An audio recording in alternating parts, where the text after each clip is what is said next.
Hey guys, this is Stephanie from Dallas. So I thought today I'd talk a little bit about protein powders. I get a lot of people that ask me, what do I take? Why do I take it?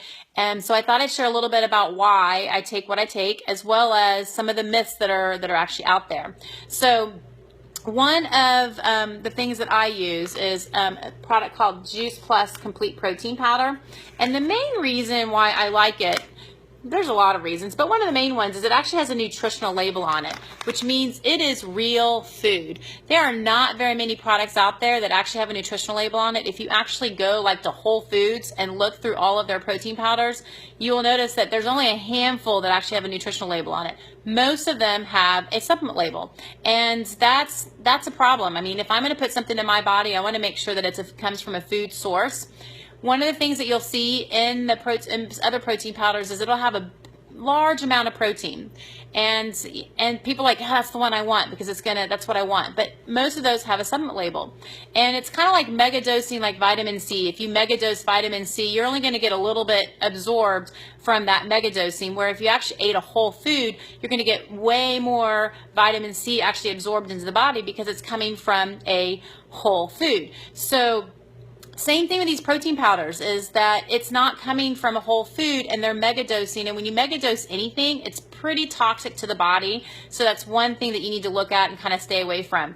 The other thing that I like about this particular protein powder that I can't find in most anything else that I find is fiber. When we eat fruits and vegetables, we get fiber with it. So I really want fiber in with what I'm eating. And so this actually has 8 grams of soluble fiber.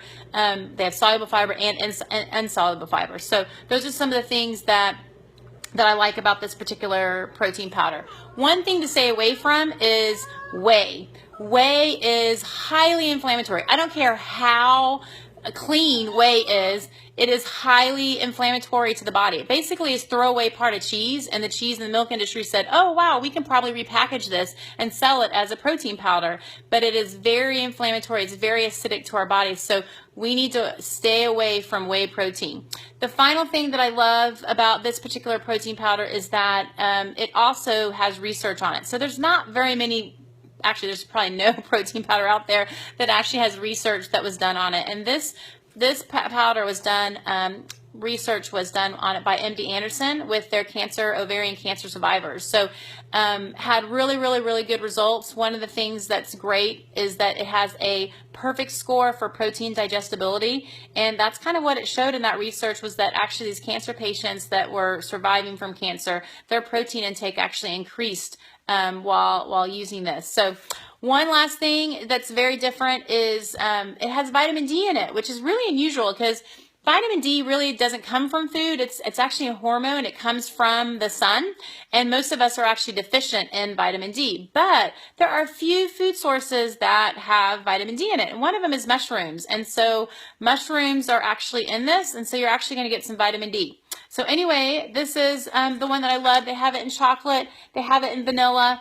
I just really haven't found anything else out there that really compares to it, and the taste is so good. If you're wanting to know more about how you can get something like this, just reach out to me. I can get you hooked up.